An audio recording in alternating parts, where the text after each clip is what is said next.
Bismillahirrahmanirrahim.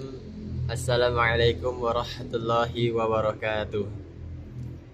Alhamdulillahirabbil alamin. Alhamdulillahilladzi an'ama 'alaina bi ni'matil iman wa bi ni'matil islam. Asyhadu an la ilaha illallah wahdahu la syarikalah wa asyhadu anna Muhammadan 'abduhu wa rasuluh la nabiyya ba'da amma ba'da. Alhamdulillah,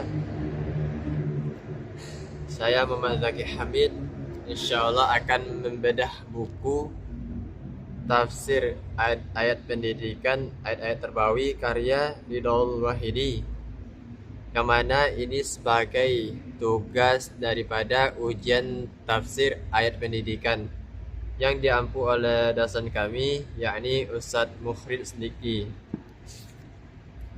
Baik, saya di sini membahas tentang subjek pendidikan.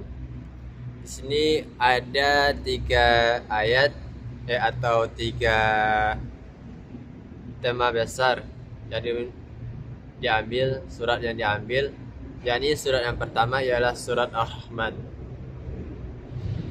A'udzu billahi minasy syaithanir rajim. Bismillahirrahmanirrahim. Ar-Rahman 'allamal Qur'an khalaqal insan 'allamahul bayan, yang artinya yang maha pemurah, yang telah mengajarkan Al-Quran. Dia menciptakan manusia, mengajarnya pandai berbicara. Tafsir dan kontekstual ayat pada surat Ar-Rahman ayat 1-4 ini ialah Allah mengajarkan Al-Quran kepada Rasulullah SAW. Kemudian mengajak beliau, yakni Rasulullah SAW, ajarkan kepada seluruh umatnya. Ayat ini menjadi jawaban kepada penduduk Makkah ketika mereka mengatakan, innama yu'allimuhu bashar. Sesungguhnya Al-Quran itu diajarkan oleh seorang manusia kepadanya, kepada Muhammad.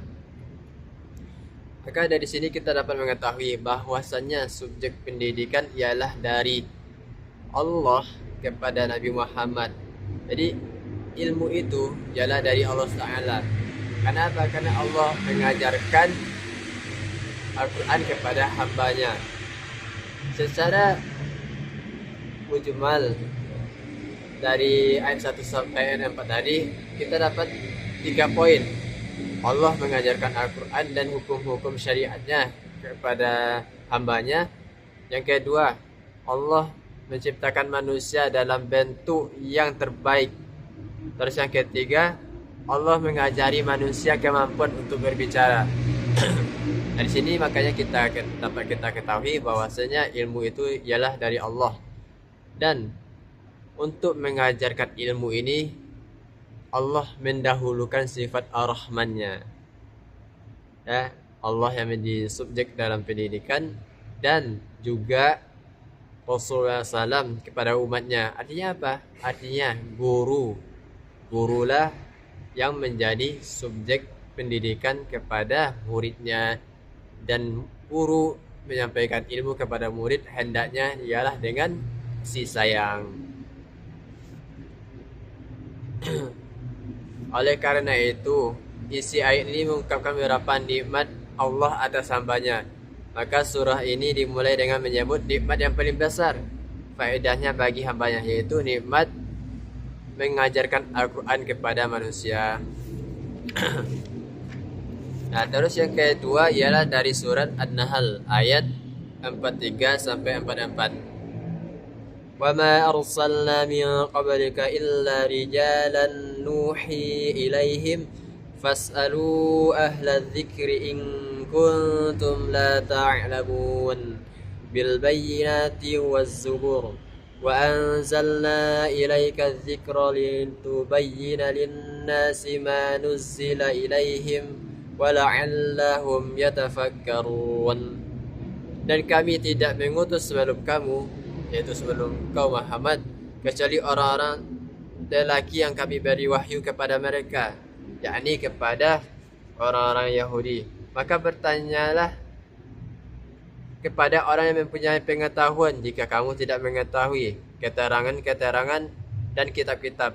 Dan kami turunkan kepada engkau Muhammad Al-Quran agar kau menerangkan pada umat manusia apa yang telah diturunkan kepada mereka dan supaya mereka memikirkan. Nah, dari surat An-Nahl ayat 43 sampai 44 ini Allah mengatakan bahwasannya kepada orang-orang Yahudi, ya. Ini kita memahami makna mujmalnya. Orang-orang Yahudi bertanya, mereka bertanya tentang kenabian dari Nabi Muhammad. Apakah Nabi Muhammad itu benar-benar Nabi yang diutus oleh Allah Ta'ala atau hanya pengakuan? Apa buktinya? Maka Allah perintahkan kepada orang-orang Yahudi tersebut, bertanyalah kepada siapa? Kepada orang-orang yang memiliki pengetahuan. Di sini maksudnya ialah ahli kitab atau pendeta-pendeta. Nah, maka dari ayat ini dapat kita tahu subjek pendidikan itu siapa? Subjek pendidikan itu ialah murid. Nah, jika seseorang itu tidak tahu akan suatu hal, mereka harus menanyakan kepada orang yang mengetahui. Nah, orang yang mengetahui ini ialah guru. Ya, orang yang mengetahui ialah guru. Maka seorang murid harus aktif sebagai subjek pendidikan. Dia harus menanyakan apapun hal-hal yang tidak dia ketahui kepada seorang guru. Maka di sini dapat kita pahami subjek pendidikan itu ialah murid dan guru nanti. Jadi bukan hanya guru saja yang menyampaikan materi, murid harus aktif bertanya ketika dia tidak mengetahui. Kalau tidak paham terhadap apa yang disampaikan oleh gurunya, maka dia harus bertanya. Jangan hanya diam saja. Maka di sini dapat kita pahami ada yang namanya itu dalam pendidikan mahasiswa harus aktif bertanya, bukan hanya sekadar dosen saja yang aktif. Ya, agar apa? Agar ada interaksi atau diskusi antar mahasiswa juga. Nah, terus yang ketiga di sini dari surat Al-Kahfi pelajarannya, yaitu ayat 66 dan ayat 67. Qala lahu Musa hal attabi'uka ala an tu'allimani mimma 'allimta rushda. Qala innaka lan tastati'a ma'iya sabra.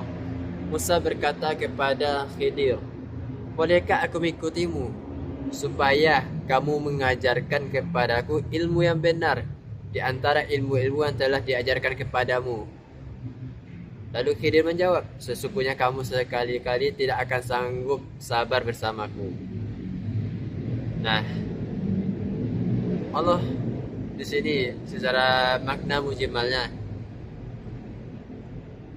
Nabi Musa ketika ditanya siapakah yang paling berilmu, justru Nabi Musa menjawab, akulah yang paling berilmu. Nah, disitulah Allah menegur Nabi Musa bahwasanya sebenarnya Allah lah yang berilmu. Maka karena kecerobohan mungkin atau kesalahan Nabi Musa, maka Allah tegur dan Allah perintahkan Nabi Musa untuk belajar kepada seorang hamba yang dimana dia juga seorang nabi, ialah Nabi Khidir. Nah, diperintahkan mencari Nabi Khidir dan mengikuti dan belajar dari Nabi Khidir. Ya, belajar dari Nabi Khidir. Dan Nabi Khidir pun mengetahui bahwasannya Nabi Musa ini agaknya mungkin kurang atau tidak sanggup dalam mengikuti keseharian Nabi Khidir akan ilmu-ilmunya mungkin yang tidak diajarkan oleh Allah kepada Nabi Musa. Nah, maka Nabi Khidir menjawab, seperti tadi, sesungguhnya kamu sekali-kali tidak akan sanggup sabar bersamaku. Karena syariat yang diajarkan Allah kepada Nabi Khidir itu berbeda dengan syariat yang diajarkan kepada Nabi Musa. Ya, takutnya nih karena perbedaan syariat tadi, Nabi Musa tidak bisa menerima atau merasa aneh terhadap syariat yang diajarkan kepada Nabi Khidir. Tapi meskipun begitu, sah, syariat-syariatnya sah, dan Nabi Musa pun kedudukannya tetap mulia, tidak dia tidaklah rendah seperti Nabi Khidir, seorang hamba biasa, ataupun Nabi Khidir itu seorang nabi. Tapi Nabi Musa ialah ya seorang rasul. Nah, dari sini kita dapat belajar bahwasannya subjek pendidikan itu bisa dari siapa saja. Hatta orang-orang biasa, orang-orang jalanan, anak kecil, dari siapa saja kita bisa dapat pelajaran.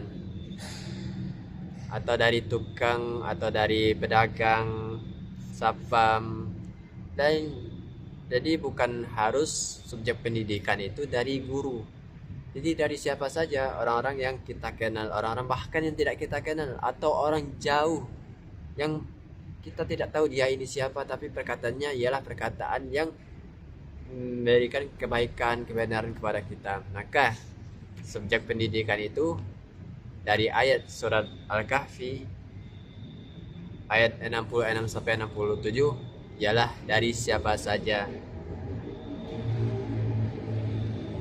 Jadi teman-teman, dari sini, dari 3 ayat tadi atau 3 surat tadi, kita dapat belajar bahwasanya subjek pendidikan itu ialah dari Allah Ta'ala. Itu yang paling penting kita ketahui. Nah, Allah mengajarkan kepada manusia, seorang manusia mulia, yakni Nabi Muhammad, lalu kepada kita sebagai guru. Nah, guru juga. Terus yang keempat ialah murid harus aktif. Terus yang kelima, yang terakhir, ialah dari siapa saja, dari ibu kita, dari keluarga, dari anak kecil, dan lain sebagainya. Ya, mungkin hanya itu yang dapat saya sampaikan. Alhamdulillahirabbil alamin, wallahu a'lam bissawab. Subhanakallahumma wa bihamdika asyhadu an la ilaha illa anta astaghfiruka wa atubu ilaik. Sampai jumpa teman-teman. Terima kasih sudah menyaksikan. Assalamualaikum warahmatullahi wabarakatuh.